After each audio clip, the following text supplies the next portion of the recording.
तो फिल्म की शुरुआत येलेना से होती है, जो सीआईए डायरेक्टर वैलेंटिना के लिए एक गुप्त एजेंट के तौर पर काम करती है। लेकिन इसके बावजूद उसे अपनी जिंदगी का कोई मकसद नजर नहीं आता।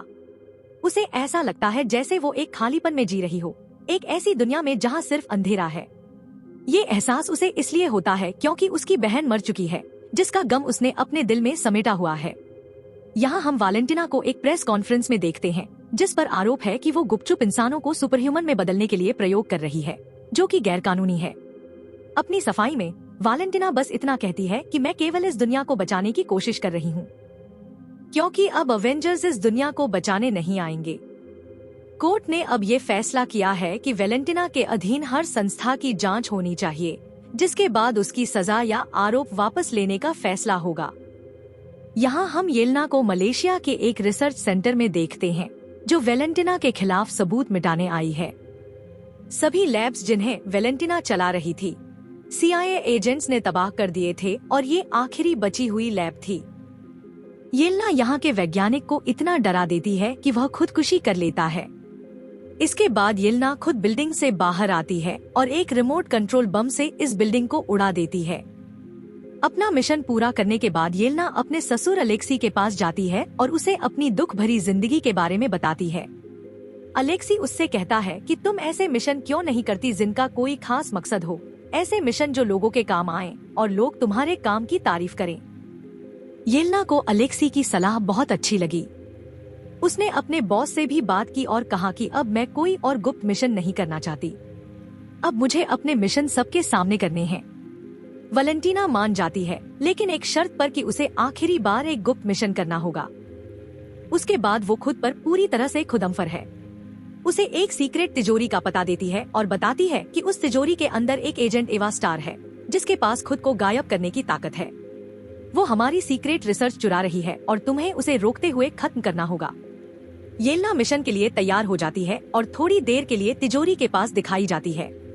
जैसे ही वो तिजोरी के अंदर जाती है, उसे एवा कहीं नजर नहीं आती, लेकिन एक लड़का जॉन उस पर हमला कर देता है। उसी वक्त तीसरा एजेंट भी यहाँ आता है और जॉन पर हमला कर देता है। दूसरी तरफ अवा भी निकलती है और हमला करके तीसरे एजेंट को मार देती है। कुछ देर तक येलेना ये समझ नहीं पाती कि यहाँ क्या हो रहा है। इसी बीच एक डरपोक लड़का उनके सामने आता है और फिर सारे वॉल्ट के दरवाजे बंद हो जाते हैं।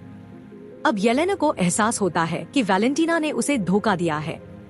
उसने इन सभी एजेंट्स के जरिए उसके खिलाफ सभी सबूत मिटवा दिए हैं और अब वो इन्हें खत्म करना चाहती है, क्योंकि ये वही लोग हैं जो वैलेंटिना की सच्चाई जानते हैं।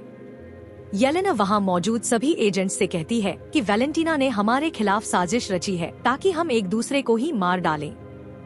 जॉन, येलेना और वो डरा हुआ लड़का जो इस तिजोरी में मिला था, वो सब तिजोरी के अंदर फंसे हुए थे। लेकिन जब एवा, जो एक भूत थी, यहाँ से बाहर निकलने की कोशिश करती है, तो पता चलता है कि उसे भी साउंड वेव के जरिए यहाँ फंसा दिया गया है। वहीं दूसरी तरफ वैलेंटिना दिखाई देती है, जो तिजोरी उड़ाने का आदेश देती है। तिजोरी के अंदर ये सब लोग भी यहाँ से बाहर निकलने की कोशिश कर रहे थे। येलेना ने ये योजना बनाई थी कि सबसे पहले एवा को बाहर निकलाना है। उसे बाहर निकालने के लिए वे यहाँ साउंड बैरियर की बैटरी ढूंढने लगते हैं। तभी वैलेंटिना पीछे से टाइम बम चालू कर देती है। खैर, खुशकिस्मती से ये लोग सबसे पहले साउंड बैरियर की बैटरी ढूंढ लेते हैं और उसे डिसेबल कर देते हैं। इसी वजह से अवा वॉल से बाहर निकल पाती है, दरवाजा खोलती है और तीनों को बचा लेती है। अब जब वैलेंटिना को पता चलता है कि वो जिंदा हैं, तो वह तुरंत उन्हें मारने का आदेश देती है। सीसीटीवी में उसने बॉब को भी देखा, वो घबराया हुआ आदमी जो वॉल्ट में मिला था। वैलेंटिना को उसके बारे में कुछ नहीं पता था, इसलिए उसने अपनी असिस्टेंट से तुरंत उसकी जानकारी हासिल करने को कहा और साथ ही वह कुछ दूसरे सीक्रेट एजेंट्स को उन्हें मारने के लिए भी कहती है। लेकिन उसे ये पता नहीं था कि उसका अभी वाला ड्राइवर असल में येलेना का पापा अलेक्सी था, जिसे वो वॉल्ट का लोकेशन और पूरा प्लान पता था। वॉल्ट में जॉन उस आदमी बॉब से पूछता है, तुम यहाँ क्या कर रहे हो? बॉब ने कहा, मुझे कुछ याद नहीं, बस इतना याद है कि मैंने एक मेडिकल स्टडी के लिए अपना खून दान किया था। उसके बाद मैंने आप सबके सामने अपनी होशियारी वापस पाई। जॉन सोचता है कि बॉब झूठ बोल रहा है, इसलिए वह उसे मारने लगता है। लेकिन येलेना उनकी लड़ाई रोकती है और कहती है कि ये बात अब आगे नहीं बढ़ सकती। अगर हमें यहाँ से बाहर निकलना है तो हमें टीम बनाकर काम करना पड़ेगा। जॉन अपनी ताकत से एक दीवार तोड़ता है ताकि हम बाहर निकल सकें और लिफ्ट की तरफ बढ़ता है, लेकिन लिफ्ट भी बिजली कटक के कारण बंद थी। जॉन सबको एक आइडिया देता है कि हम अपनी कमर जोड़कर ऊपर जा सकते हैं। वहीं दूसरी तरफ वैलेंटिना को पता चलता है कि बॉब वही शख्स है जिस पर उसके एक्सपेरिमेंट्स किए गए थे। जितना उसे याद था, सारे टेस्ट सब्जेक्ट्स मारे जा चुके थे। फिर उसे याद आता है कि अगर बॉब जिंदा है तो मतलब उसके एक्सपेरिमेंट्स में से एक बॉब पर सफल रहा है। अगर हमें यहाँ से बाहर निकलना है तो हमें टीम बनाकर काम करना पड़ेगा। जॉन अपनी ताकत से एक दीवार तोड़ता है ताकि हम बाहर निकल सकें और लिफ्ट की तरफ बढ़ता है, लेकिन लिफ्ट भी बिजली कटक के कारण बंद थी। जॉन सबको एक आइडिया देता है कि हम अपनी कमर जोड़कर ऊपर जा सकते हैं। वहीं दूसरी तरफ वैलेंटिना को पता चलता है कि बॉब वही शख्स है जिस पर उसके एक्सपेरिमेंट्स किए गए थे। जितना उसे याद था, सारे टेस्ट सब्जेक्ट्स मारे जा चुके थे। फिर उसे याद आता है कि अगर बॉब जिंदा है तो मतलब उसके एक्सपेरिमेंट्स में से एक बॉब पर सफल रहा है। येला ने कहा, ऐसा मत सोचो, हम सब ने जिंदगी में कुछ न कुछ बहुत बुरा सहा है या किया है। अब ये लोग कह रहे थे कि उनके दुश्मन घुस आए। उन्हें मारपीट और भीड़ की आवाजें सुनाई दी। वे बाहर गए और देखा कि जॉन ने एक बार में सारे दुश्मनों को धराशायी कर दिया। तभी वैलेंटिना ने अपने पीछे एक और ग्रुप भेजा। इसी वक्त येला, जो बड़ी अच्छी लड़ाकू थी, बॉब को इन लड़कों से बचाती है और सभी को मार डालती है। और फिर जॉन भी उनके सामने आ जाता है। अब उन्हें यहाँ से निकलना था, इसलिए येला वैलेंटिना के सैनिकों का वर्दी पहनकर छिपकर बाहर निकलती है। वो लोग कार से यहाँ से भागने वाले थे, लेकिन एक गार्ड ने उन्हें रोक दिया। जॉन और उस गार्ड के बीच झगड़ा शुरू हो गया। गाड़ी से बाहर निकलते ही बॉब ने अपनी बंदूक उठाई और हवा में गोली चलाई ताकि सबका ध्यान अपनी तरफ खींच सके। वो सबको कुछ बताना चाहता था, लेकिन गार्ड को लगा कि वो सबके लिए खतरा है, इसीलिए सभी गार्डों ने उस पर गोली चलानी शुरू कर दी। हालांकि वैलेंटिना पीछे से उन्हें रोकने की कोशिश कर रही थी। आखिरकार वह देखना चाहती थी कि उसका एक्सपेरिमेंट कितना सफल रहा, लेकिन अब उसका एक्सपेरिमेंट पूरी तरह से फेल हो गया था। येलोना और जॉन यह देखकर भी बहुत दुखी हुए, लेकिन मौके का फायदा उठाते हुए दोनों यहीं से भाग निकलते हैं। दूसरी तरफ हमें बॉब दिखाया गया, जो हजारों गोलियों से मारे जाने के बावजूद अब भी जिंदा था। वह फिर से जीवित हो चुका था और सभी गोली के जख्म पूरी तरह से ठीक हो चुके थे। अब सैनिक फिर से उस पर गोली चला देते हैं और वह रॉकेट की तरह हवा में उड़ जाता है। बादलों में खड़े होकर वह कुछ सोच रहा था और अचानक वहीं बेहोश हो गया। वह इतनी तेजी से गिरा कि गुरुत्वाकर्षण के कारण येलोना और जॉन की कार पलट गई। ये तीनों, येलेना, जॉन और एवा, उस आदमी और उसकी ताकत को देखकर बहुत हैरान हो गए।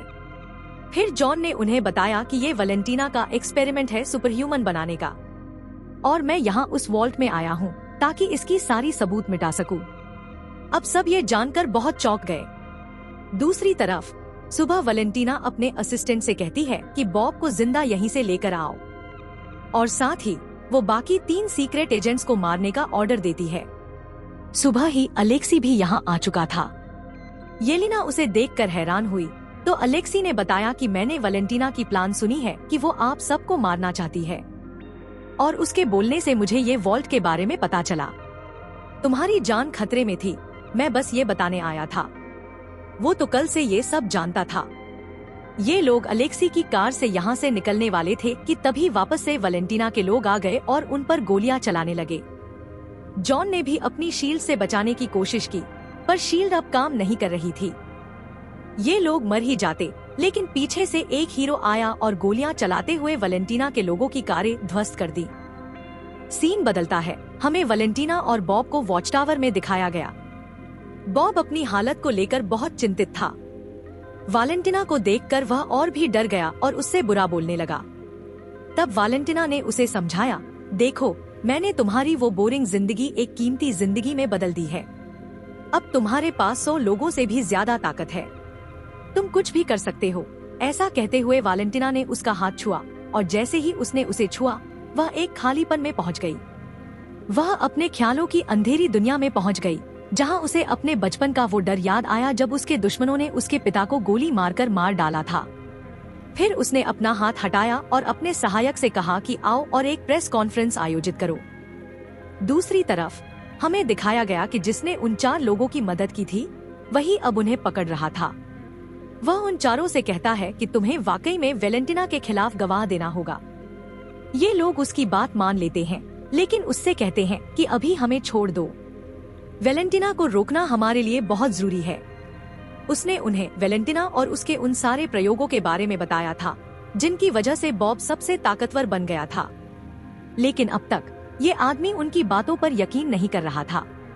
तभी उसे वेलेंटिना की असिस्टेंट का फोन आता है।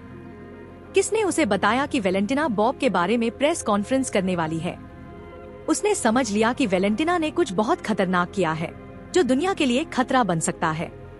इसलिए अब वह इन सब लोगों से कहता है, क्या तुम मेरी मदद करोगे वेलेंटिना और बॉब को रोकने में?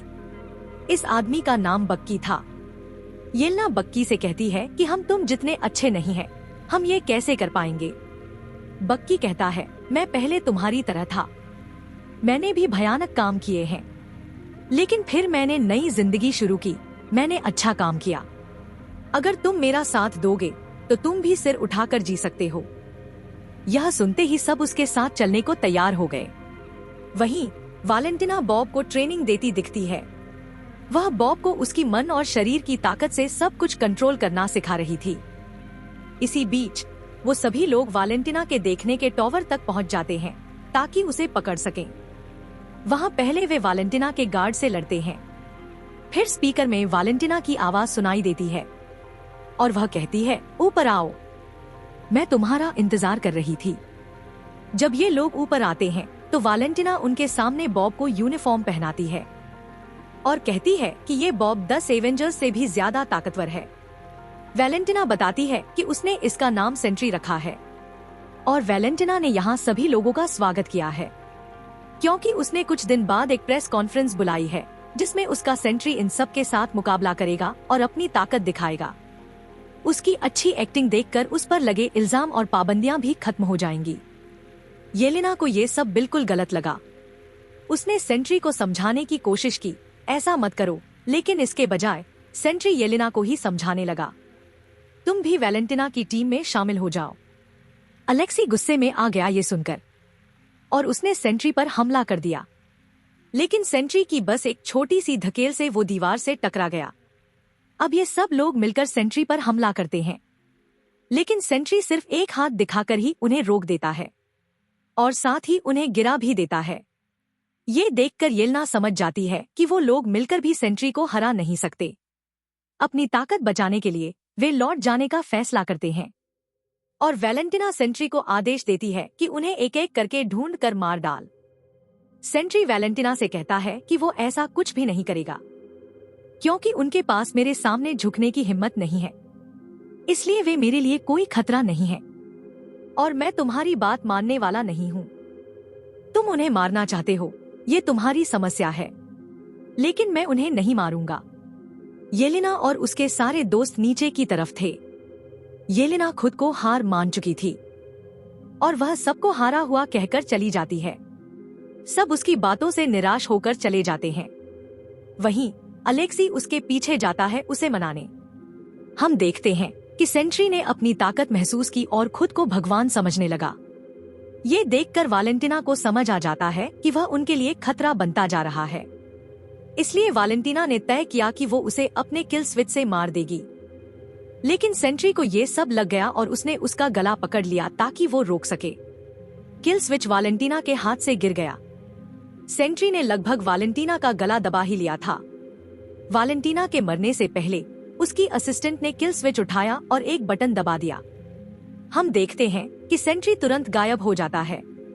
असल में वो मरा नहीं था, वो एक ऐसी डायमेंशन में चला गया जहां सिर्फ साए और नेगेटिविटी होती है, या यूं कहें कि उसकी मौजूदगी इस दुनिया में जैसे एक साया थी। वह आसमान में उड़ जाता है। उसे देखकर जब सुरक्षा गार्ड ने उस पर गोली चलाई तो उसने अपनी हाथ की एक इशारे से उसे छाया में बदल दिया। कुछ लोग हेलीकॉप्टर से हमला करने भी आए थे। उसने उन्हें मारकर छाया में बदल दिया और हेलीकॉप्टर दुर्घटनाग्रस्त हो गया। क्योंकि हेलीकॉप्टर एक इमारत से टकराया, वो इमारत भी गिरने लगी। और मासूम लोगों की जान खतरे में पड़ गई। येलेना और उसकी पूरी टीम यहाँ लोगों की जान बचाने लगी। सबको बचाते हुए वे इमारत की बड़ी दीवारें हटाते हैं और सबके दिलों में अपनी जगह बना लेते हैं। सब लोग उनके लिए ताली बजाते हैं। इससे सबको संतोष होता है। लेकिन इन लोगों को ये एहसास नहीं हुआ कि एक और समस्या भी है। सेंट्री ने अपनी परछाई से लोगों को परछाई बनाना शुरू कर दिया। उसने यहाँ नकारात्मकता और अंधेरा फैलाना शुरू कर दिया। उसे मार पाना आसान नहीं था। येलेना को ये सब पता था, इसलिए उसने खुद को शून्य को समर्पित कर दिया, यानी खुद को नकारात्मकता के हवाले कर दिया, और वह भी परछाई बन गई। ये देख के अलेक्सी दुख में अपना होश खो बैठा। येलेना बॉब से बात करना चाहती थी, इसलिए वहाँ जा रही थी। लेकिन जैसे ही वह खालीपन में यानी इस अंधेरी दुनिया में होश में आई, उसने अपनी सबसे बुरी याद दिखा दी, जब उसने पहली बार एक छोटी लड़की की मौत का कारण बनी थी। वह इस याद से बहुत लंबे समय तक बाहर नहीं आ पाई, और जैसे ही वह निकली, वह एक और बुरी याद में पहुंच गई। उसे बॉब से मिलना था। वह यहाँ लगातार बॉब की तलाश में थी, और एक याद में उसने बॉब को देखा। यहाँ येलेना बॉब से बात करती है और कहती है, तुमने ये सब क्यों नहीं रोका? तब बॉब कहता है, यह मैं नहीं हूँ, ये मेरी अंदर की नेगेटिविटी है जो अकेलेपन की वजह से मेरी ही हिस्स बन गई है। यहाँ येलेना बॉब की दुखभरी पुरानी यादें भी देखती है, जहाँ उसका पिता उससे बहुत खराब सुलूक करता था। ये देखकर येलेना को उससे दया आ गई, और वो बैठ गई और बॉब का हाथ पकड़ लिया। ये दोनों मिलने वाले थे। तभी नेगेटिविटी ने उन दोनों को मारना शुरू कर दिया, और नेगेटिविटी उन्हें मारने से पहले यहाँ उनके बाकी साथी भी पहुंच जाते हैं, अपने अतीत से लड़ते हुए, जो दोनों को बचाते हैं और तय करते हैं कि बॉब को इस खालीपन से निकालना होगा, जिसके लिए उन्हें बॉब की सभी परेशान करने वाली यादों से लड़ना पड़ेगा। येलेना और बॉब सहमत हो जाते हैं, और वो बॉब की सारी बीतती बुरी यादों से लड़ते हैं। आखिरकार वे उस याद तक पहुंचते हैं जब वो वैलेंटिना की लैब में थे। वहाँ उन पर एक्सपेरिमेंट्स शुरू हुए थे। उस याद में वो बॉब को एक्सपेरिमेंट टेबल पर बैठे नहीं देखते, लेकिन वे खालीपन को देखते हैं। वे बॉब के अंदर मौजूद नकारात्मक व्यक्ति को देखते हैं, जिसके साथ बॉब खुद से लड़ने का फैसला करता है। लड़ाई में उसकी होशियारी उड़ जाती है, और वो उसे खूब मारता है। लेकिन उसे ये पता नहीं था कि उसे मारकर वो खुद भी खालीपन बन जाएगा, इससे पहले कि वो पूरी तरह काला हो जाए। येलेना उसे पकड़ती है, नीचे से खुद को छुड़ाती है, और उसे एहसास कराती है कि वह अकेला नहीं है। सभी लोग उसमें हिम्मत भरते हैं और नकारात्मकता से बाहर आने में मदद करते हैं, और बॉब को पकड़ लेते हैं और वादा करते हैं कि वे हमेशा उसके साथ होंगे। जब बॉब मानता है कि वह इस दुनिया में अकेला नहीं है, तो अचानक उसके अंदर की नकारात्मकता कम होने लगती है, और खालीपन, उसका अंदर का नकारात्मक हिस्सा जो दिखने लगा था, वह भी गायब होने लगता है। जैसे उसने पूरी दुनिया में अंधेरा फैला दिया था, वह भी धीरे धीरे गायब होने लगता है। दुनिया में रोशनी के आने की वजह से पहले जो छिपे हुए लोग थे, फिर से मनुष्यों में बदल गए। दिलचस्प बात ये थी कि बॉब को अपनी खराब याददाश्त की वजह से सब कुछ भूल गया था। अब जब पूरा ग्रुप साथ था, तो उन्होंने फैसला किया कि वैलेंटिना को खत्म करना है। जब वे उस जगह पहुँचे, तो देखा कि वैलेंटिना पर्दे के पास खड़ी थी। जैसे ही येलेना आगे बढ़ी उसे खत्म करने के लिए, उसने देखा कि पर्दे के पीछे वैलेंटिना ने एक प्रेस कॉन्फ्रेंस रखी थी। उसने सबके सामने इस ग्रुप को नए एवेंजर्स के तौर पर पेश किया, और वो कहती है कि मेरे खिलाफ जो भी आरोप लगाए गए थे वो गलत थे। मैं इस प्रोजेक्ट पर सालों से काम कर रहा हूँ। येलेना उसकी समझदारी को पहचान रही थी। उसने वैलेंटिना को भी धमकी दी थी। उसे थोड़ी राहत महसूस हुई, लेकिन वो भी एक तरह की सहूलियत महसूस करती है, क्योंकि अब आखिरकार उसे उसके मिशनों के लिए क्रेडिट मिलेगा, और लोगों का प्यार भी। फिल्म के अंत में दिखाया जाता है कि अब ये एवेंजर्स एक नए खतरे का सामना करने वाले हैं, जो सैटेलाइट के जरिए आया है, जिसके खिलाफ उन्हें लड़ाई लड़नी होगी। और यही फिल्म खत्म होती है। धन्यवाद।